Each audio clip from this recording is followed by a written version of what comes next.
Hello, hello, hello. Welcome, welcome, welcome. Good morning, good afternoon, good evening, wherever you may be. Welcome back to my channel, my lovelies.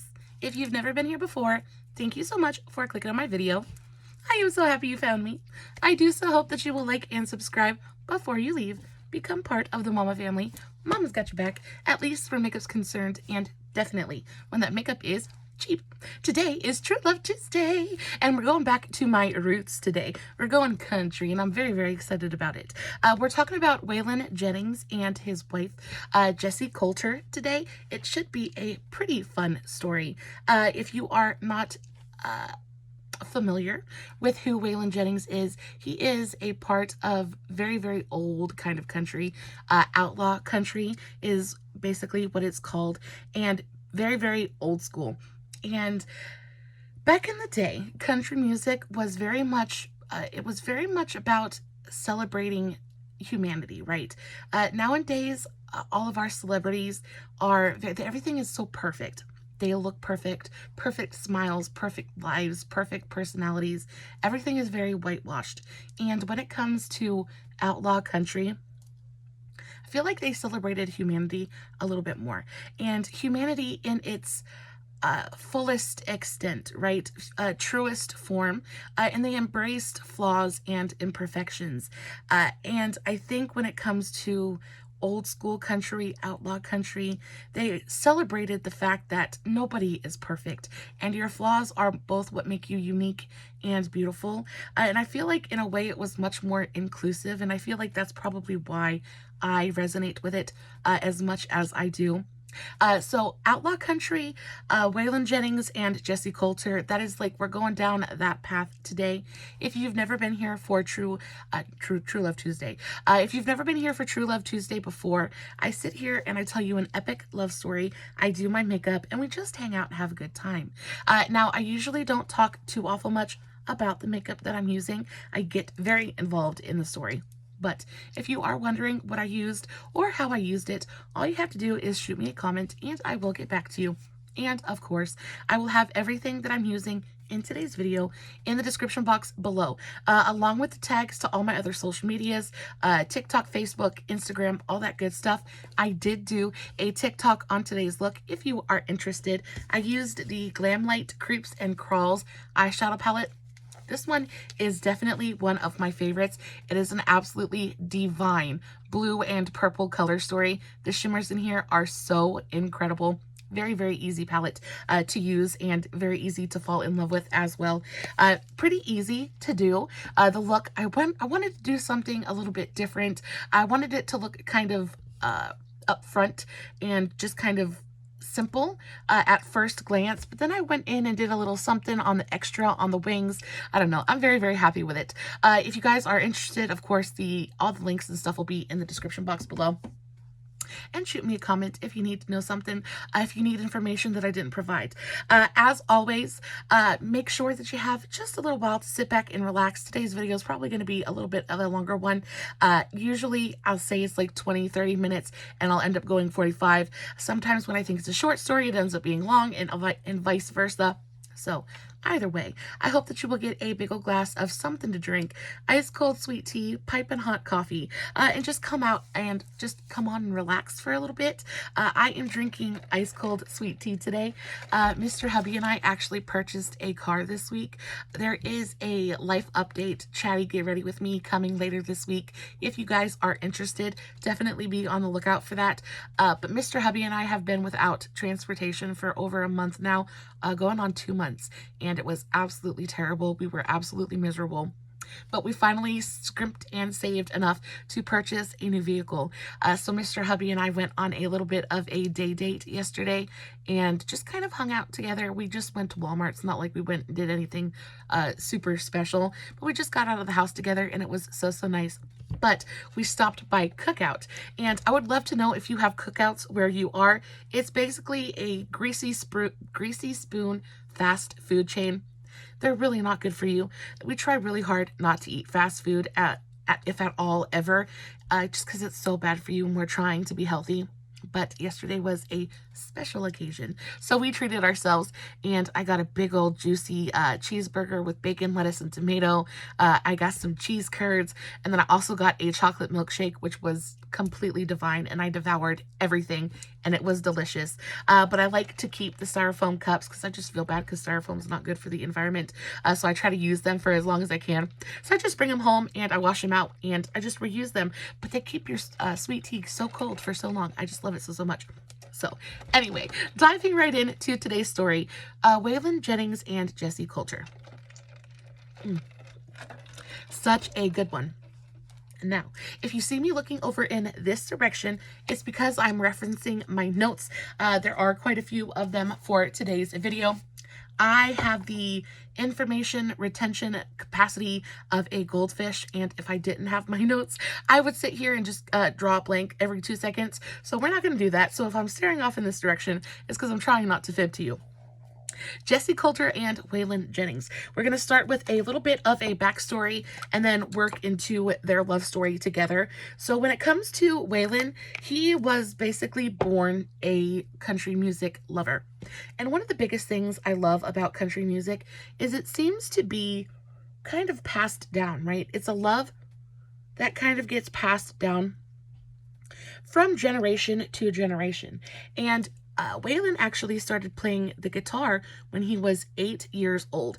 And I've noticed that with a lot of these older country, western country music singers, they end up really having a love for the music and a love for the genre from the minute they're born. It's almost like it's passed down in their blood in a way, and I think it's very, very special.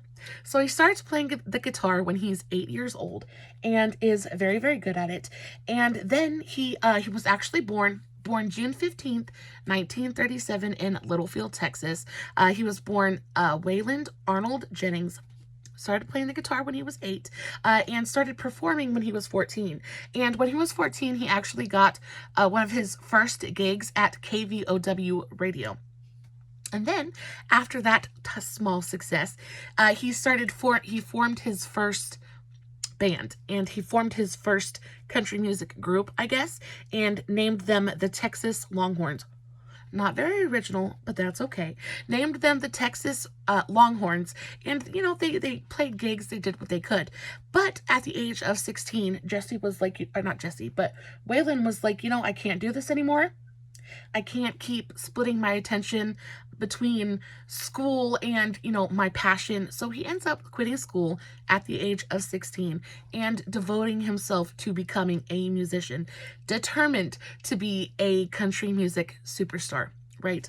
And then he gets married, and he gets married for the first time when he's really, really young, and actually is married. He ends up getting married 4 times in total. So he was no stranger to walking down the aisle at all. And, you know, usually they say 3rd time's the charm. Well, with Mr. Jennings, it was 4th time is the charm. He had to go through 3 women before he found the one. So he had 6 children in all. The first woman he married was a woman named Maxine Carol Lawrence, and he married her in 1956 at the age of 18. So babies get married, and you know, when you know, you know, and when you're in love, you're in love. And I remember when I was 18, you couldn't tell me nothing. I thought I knew. I thought my you know, my stuff didn't stink. I thought I knew exactly what I was doing. And if I would have been in the situation to get married, I probably would have gotten married.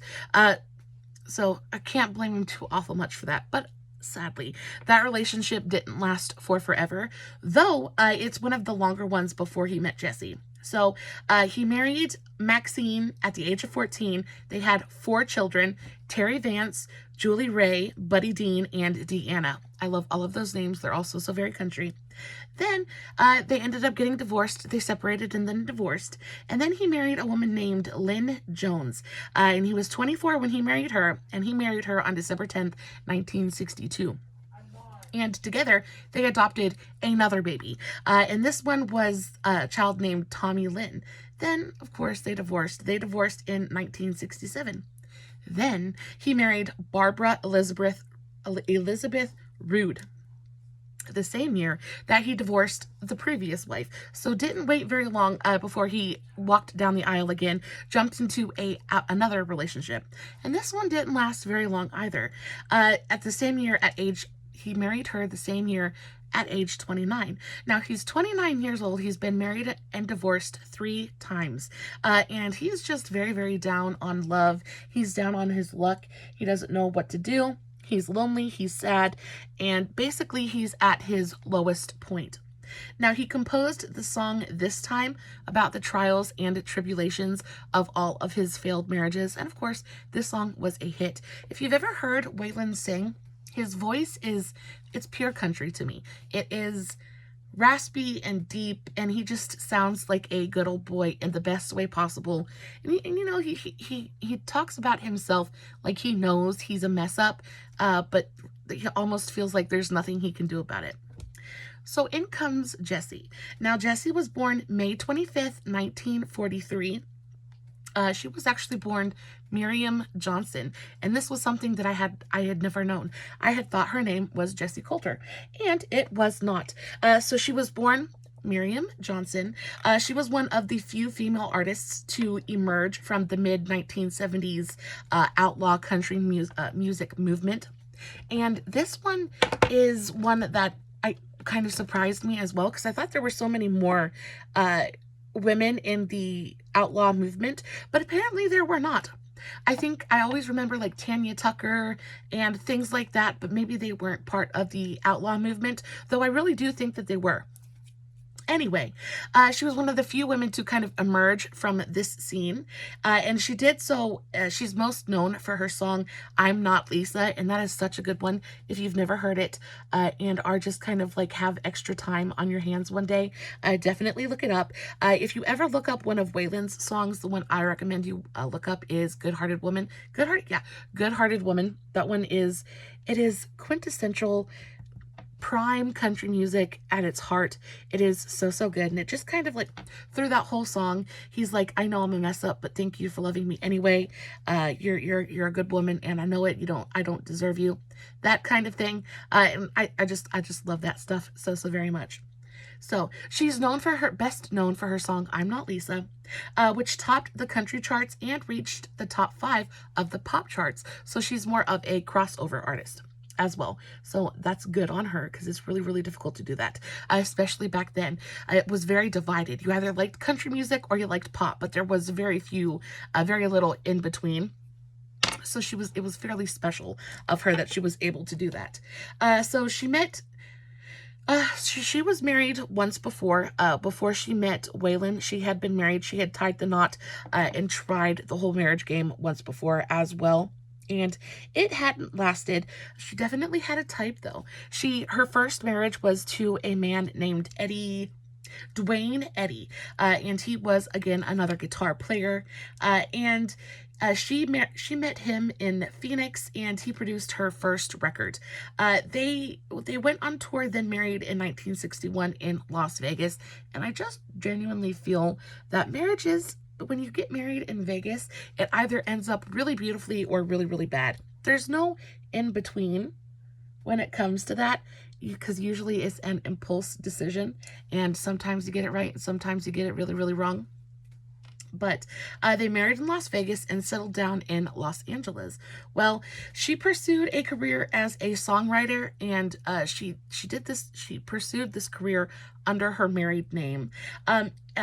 Under her married name, but she found some small success, but it was never exactly what she really wanted.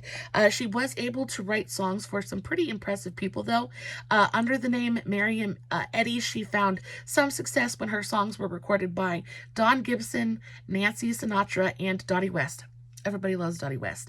Jessi and Dwayne had a daughter, Jennifer, but they ended up separating in 1968 and divorced a year later. I'm so sorry. They divorced a year later, and then she moved back to Arizona. Now, Arizona is where Mr. Waylon is kind of based out of, and this is when the two kind of collide just a little bit. So just when Waylon was about to give up on love, he met Jessi. And like I said, he was at a very, very low point in his life. He had, busted 3 marriages. He felt very unlovable. He felt like he wasn't savable. And Waylon had some serious issues that he dealt with. Like most good old boys, he definitely wasn't perfect. And unfortunately, Waylon had quite a few addiction problems. And I feel so bad for him because I know exactly what addiction can do to a relationship. I try to be 100% honest and transparent with you guys because I love you guys so very much. We're friends, we're family. And I know that I've spoken before about the fact that I am in active recovery. I haven't touched any of my substances of choice in over 6-7 years. But active recovery is always active, right? Once you kind of get bit by the addiction bug, you really do spend the rest of your life really telling yourself that, actively walking away from it, right? And it's hard to do. Addiction is definitely a demon that will ride you for as long as it thinks it can. And unfortunately, Waylon's demon rode him hard, and he just couldn't seem to outrun it at all. And it ended up causing a lot of problems between him and his wives, and is one of the biggest reasons that he wasn't able to make any of his marriages work. His wives were just done taking his crap, basically. They were done dealing with him. They were done dealing with all of everything that addiction entails. It's not a fun disease, and I do believe it's a disease. It is a sickness. But he is down on his luck. He is basically at his lowest point. He feels like he is unlovable and not worthy, and not worthy, basically. And then in comes Jessi. And this was, the minute he met her, he knew that this was going to be a love for the long haul. He just knew that there was something different about her. There was something different about their dynamic. And he met her and he instantly felt safe. He instantly felt home. And I think Jessi felt pretty much the same way because they kind of fell together fairly quickly. So when they met, shared that when he met Jessi, he was at his lowest point. He weighed 138 pounds, and if you've ever seen any pictures or seen him perform, he is not a small man. He is not a small man, so the fact that he weighed 138 pounds is really, really saying a lot. If he was consuming anything, it wasn't food, and that's not okay. So he was 138 pounds and was on the verge of self-destruction, and addiction can do that to you, right? It can be such a hopeless thing. The burden can be so heavy that you feel like there's no possible way of you ever climbing out from underneath it. And sometimes it can be easy to just give up and just let it consume you. But then he found love, right? He found that one person that was able to see past the addiction, see past the flaws, and appreciate the man he was underneath all of that. And that is a truly special, wonderful, spectacular kind of thing. So he has a reason now. He has a reason again, and continues, and they fall in love fast. They fall in love hard. But if there was one thing about true love, it's that it can still be found even when you're a hot mess. For Waylon, Jessi was the best thing that ever happened to him. So it says, for his part, Waylon helped Jessi secure a deal with RCA. Now, again, at this point, she has basically just divorced her husband, and she's trying to transition from being a songwriter to being a singer. And that's actually really difficult to do. She's got the talent, she's got the look, she's got the voice, but for some reason, just record labels, they just weren't feeling her. But Waylon at this point is already fairly established. He's pretty established in the country music world, and he's got a little bit of pull, definitely a little bit of sway, and he's able to really help her finally seal the deal and get heard by the right people. Excuse me, it's a lot of talking. Let me get a drink. Y'all, I'm sorry, I don't edit my videos, and sometimes we cough, and sometimes we gotta take a sweet tea break. So he helps her get a deal with RCA, which was a turning point in her life and career. At this point, she had finally changed her stage name from Miriam Eddy, which was her ex-husband's name, and now she was Jessi Colter. She felt like it was now time since she was finally signed and she was entering a different stage of her life, she figured it was time to kind of get a stage name, kind of really become a different person, a different persona. There was a new name for this new point in her life, and she was really, really excited during this time. And the reason she chose the name Jessi Colter was in order to honor her great-grandfather, whose name was Jessi Colter, except she spelled her name with an I, and he spelled his with an, she spelled her name with an I, and so he spelled his name with an E. You know, Jessi, all that good stuff. Anyway, and after that, Waylon and Jessi started collaborating. They collaborated and released her debut album, A Country Star Is Born, and of course, co-produced by Waylon. He really, really did help her quite a bit when she first got started, and honestly, quite honestly, without him, she probably never would have been able to get her foot in the door. It really is so difficult to be noticed by anyone in any kind of music or, you know, famous field, you know, like public field, and you really do have to, it's not about what you know, it's who you know, and she knew Waylon, so that was really a step in the right direction. So they co-produced A Country Star Is Born, and then once Waylon and Jessi coupled up, they instantly became the it couple of the outlaw country music scene, right? And Waylon has been at the forefront of this kind of outlaw scene since the very beginning. He's basically the one who started it. He started it along with Willie Nelson and a bunch of other people.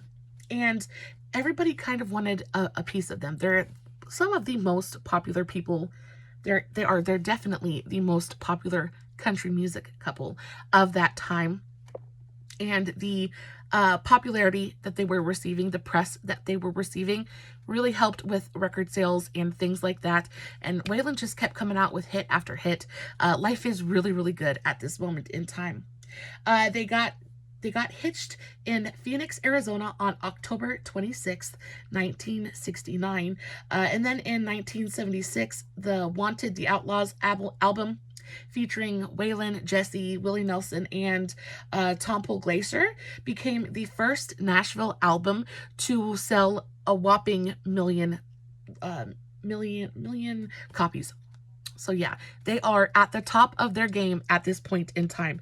Life is good. They are doing exactly what they want to be doing. They're making buku bucks. They are putting out absolutely killer music, and everything, at least on the surface level, looks like their lives are perfect. But on the inside, again, Waylon is really having some serious issues. He is really, really battling his addictions, and you know, he's not really winning the fight at this point. And him and Jessi are definitely having problems. And Jessi, to me though, she was such a loyal woman, and she was such a loving woman as well. I really think that she tried to love him through it all. She tried to love him regardless, and in spite of, you know, she never let his downfalls really dictate to her that he wasn't worth it, right? That he wasn't good enough. She loved the man, right? And that meant, and because she loved the man, that meant she loved his problems, and was going to be there to help him through thick or thin. So they sell a whopping million copies. And then on May 19th, 1979, they welcomed their baby. So they welcomed their son, Waylon Albright Shooter Jennings, into the world. And y'all, they are legitimately on cloud nine. And, you know, as luck would have it, well, you know, I don't even know if it's luck, but usually when celebrities or, you know, musicians, when they have children, their children turn into musicians as well. And that's exactly what happened with Waylon Jr. He actually went on to become a musician as well, and actually went on to be rather famous. And, you know, he did rather well. So they have their baby, and he too would follow in their footsteps. So now at this point, together they have 7 children. So remember, Waylon had 4 children with his first wife. He adopted a child with his second wife, and then Jessi had a child in her first marriage. So that's 7 children altogether. That's a lot of mouths to feed. That's a lot of people to take care of. So they really need to make sure that they are keeping their stuff together. They need to make sure that they keep the money rolling in. And they need to make sure that they're capable, that they continue to be capable of taking care of all of the people that depend on them.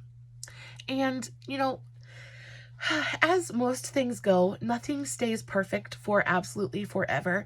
And unfortunately, Waylon has a little bit of he kind of falls off the wagon. His addictions, his demons kind of get the better of him for a little while.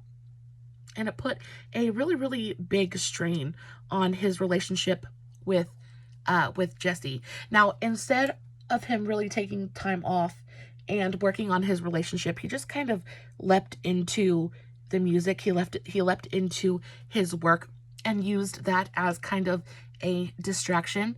And, though it worked and he just kept pumping out hit after hit after hit after hit, life at home was not as spectacular as it had once been. And their home lives are being really, really strained at this point. But they persevered. Now, so in 1981, they released Leather and Lace, which featured what is arguably their best duet, Storms Never Last. And this is, if you've never heard this song, this is like, if you don't look up anything else in this video, look up Storms Never Last, because if you're ever going through a rough patch in your life, no matter what it is, it's just such a great song to help remind you that there is always the sun always comes up again, right? It can't rain forever. The darkness never lasts forever. And it is such a message of hope and, determination, and just, it is such a good song. I love it so very much. So Storms Never Last is a song about passing through the hardships of marriage and knowing that their love for one another would endure anything, could endure anything, and did endure anything. And I think it is such a beautiful, powerful message. Marriage is difficult. Marriage is work. And, I've been with my husband 13 years now, and I can honestly say that it gets easier. There are times when it's not any work at all, right? And then there are times when it just feels like you're just walking on eggshells all the time, and you don't know what to do with yourself, and you just don't see how things could ever get any better. And in those times, at those moments, I think it can be really easy to forget. It can be really easy to kind of let the darkness swallow you and forget that not everything is bad. And I think that's when music kind of comes in and saves the day for some of us, because it really is a beautiful reminder that, again, the storm isn't going to last forever. Just weather the storm, and, the birds will chirp, the sun will rise, and you'll see another rainbow. Things like that. But offstage life was a challenge. Waylon pursued his addictions and battled his demons. Having drifted from the church as a young woman, Jessi returned to her faith and found in it a source of strength in the turmoil of living with Waylon. And again, faith is such a strong hope. I think faith gives you hope, and I think faith reminds you, it just helps you feel not so alone, right? It feels like you're not fighting this big giant battle all by yourself. There's someone who's looking out for you, whether you can see him or not, whether you hear his voice, whether you can directly see what choices he's making. It's always nice to have that reminder and know that there is somebody out there watching out for you, and there is somebody who has your best interests at heart. He's going to make sure you're okay. And when you kind of lose your faith, because again, it's easy to kind of lose your faith, especially when things go wrong. It's very easy to have faith when life is going good. It's very easy to be thankful and grateful when things are going your way. But I feel like when things start going wrong, that's when you really have to lean into your faith, because the worst thing that can happen is feeling alone and feeling like there's no hope, and feeling like there's no one to turn to, right? And especially when your problem is the person that you are supposed to turn to, right? When your problem becomes the person you love the most in the world, it can feel like such a desperate and desolate kind of situation. And for Jessi, the Lord was her answer. Her faith was reignited. And through her faith, she was really able to weather the storm, and she was really able to remain steadfast and, you know, really be the shoulder to lean on for Waylon. And in the 1980s, Waylon helped launch the supergroup The Highwaymen. And if you know anything about country music, I will guarantee that you have heard of them before. They have so many super, super killer songs. It was the supergroup, and with Willie Nelson, Johnny Cash, and Chris Christopherson, some really, really huge names. And again, the hits are coming. They keep putting out hit after hit after hit. Everybody knows exactly who they are. They're getting gigs and making money. And unfortunately, as great as this is, it can also lean in, it can also kind of make the problem even worse, right? Because with the more resources at your disposal, it's like, it's just kind of like there's no such thing as no, right? And life got really, really difficult for the both of them. Sadly, Waylon talked about the transformative. And the hits kept rolling. Sadly, so did Waylon's reckless living. In a 1973 Rolling Stones interview with Chet Flippo, Waylon talked about the transformative effect his fourth wife, Jessi, had on his life. He said, "When I met Jess, I was pretty well at my lowest point. I weighed 38 pounds and I was bent on self-destruction. Wallowing in self-pity was the biggest part of it, staying depressed all the time and high. He said, Jess was the best thing that ever happened to me. And the love of a good woman can do so much. I think part of the reason I do True Love Tuesday is, if you are on TikTok at all and you see all of these videos, and I know they come up in my feed continuously, and it's all about how women are tired of being disrespected, because baby girl, believe me, I feel you. We've all been there. We all know all about it. And it's about women who are tired of men, and men who are tired of women finally having standards, and because they can't imagine actually having to put effort in and things like that. And it just makes me so sad, because people don't talk about love anymore. People don't talk about relationships. It's almost like it's a game now, and it's almost like people are just trying to see who can win. And love isn't something that you win. Love is something that you build.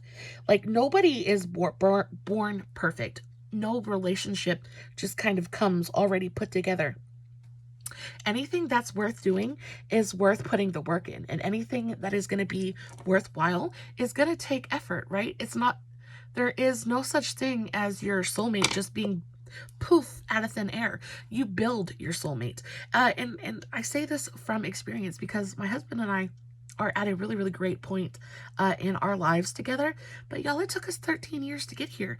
I want to say the first like 7 years of our relationship was hard. You have to learn how to love somebody. And we're born knowing how to love, right? But you have to figure out how to cohabitate. You have to figure out love languages. You have to figure out what makes the other person happy. You don't just know that stuff just like boom, it's in your head. There's work and thought and time and effort that you have to put into a relationship. And I just feel like people don't remember that, right? And something Jessi knew all too well. She put in the time, she put in the work, she put in the effort. And Jessi had her work cut out for her in trying to curb Waylon's self-destructive ways for years to come. Now, guys, they got together in the late 60s, I think. They got married in 1969. right? And then come 2001, Waylon's still in active addiction, right? And it's hard. That is a very, very long time to be with somebody and to persevere through all of the terror that addiction really does bring to a relationship. But she does so. She perseveres, and they actually had a really beautiful relationship.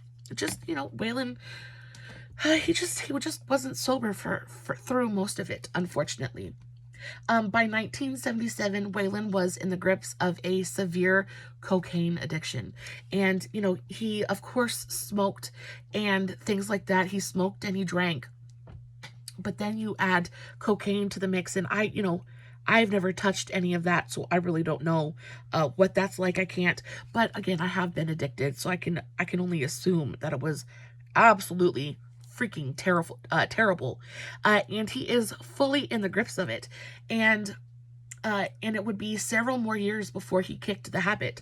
So again, and when you have all the money in the world, like I said, there's no such thing as no. So it's really difficult to kind of kick the habit when you don't really have a reason to, right?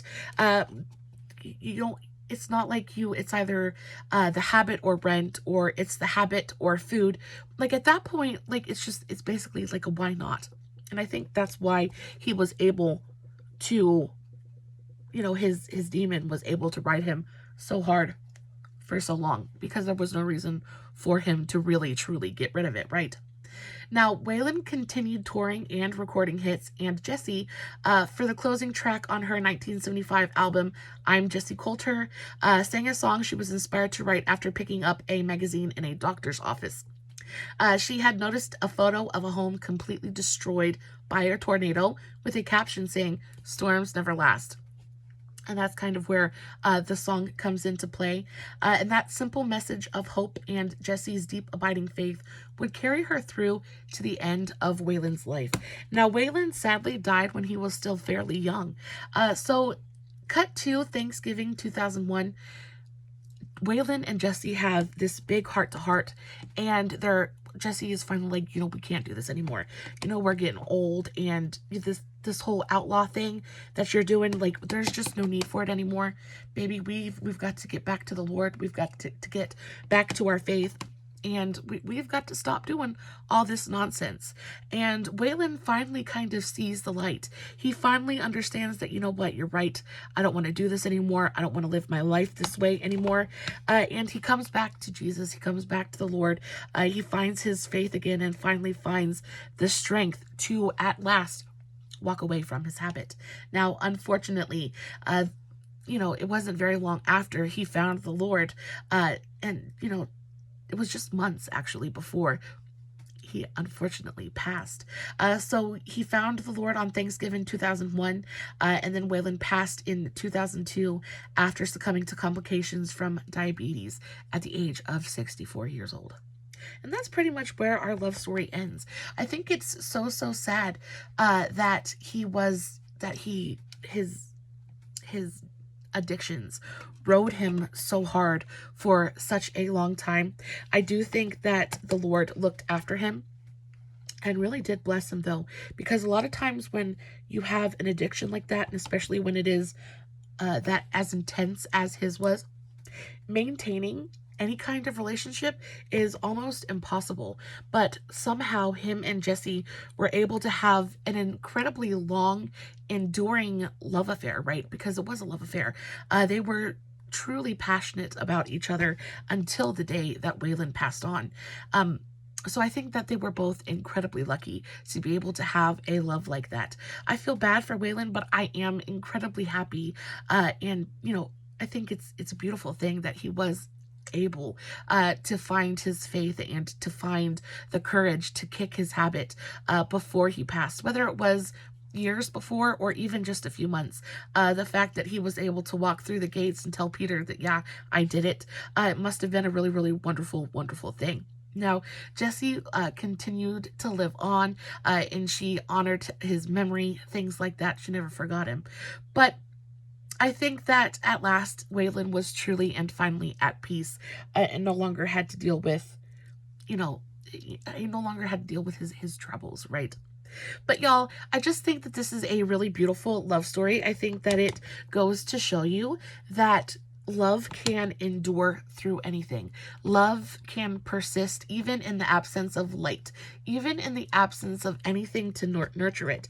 Somehow, love can continue to grow and blossom and bloom even in the most desolate of places. And if you are in a point in your life where you feel maybe you're down on your luck, or maybe you feel sad or lonely, maybe you feel a little bit hopeless, just remember that don't never lose hope, because you never know what's just around the corner. You never know what the Lord has planned for you, and you never know when your luck is just about to change, right? Guys, I of course did not finish my makeup, but I never do, so I'm not even super worried about it. I will finish it though and post finished pictures over on Instagram and Facebook. I'll have the links for all of that in the description box. If you are not following me on all my other socials, you better go do that. I post fun content every single day, and if you're following me everywhere, you don't have to worry about missing a single moment of it. As always, no filters, no edits, no fancy lighting. It's just me sitting in front of my camera telling you guys an epic love story, hoping that you are enjoying what I'm doing. And until next time, stay safe, take care of yourselves, and remember, you're important. Bye.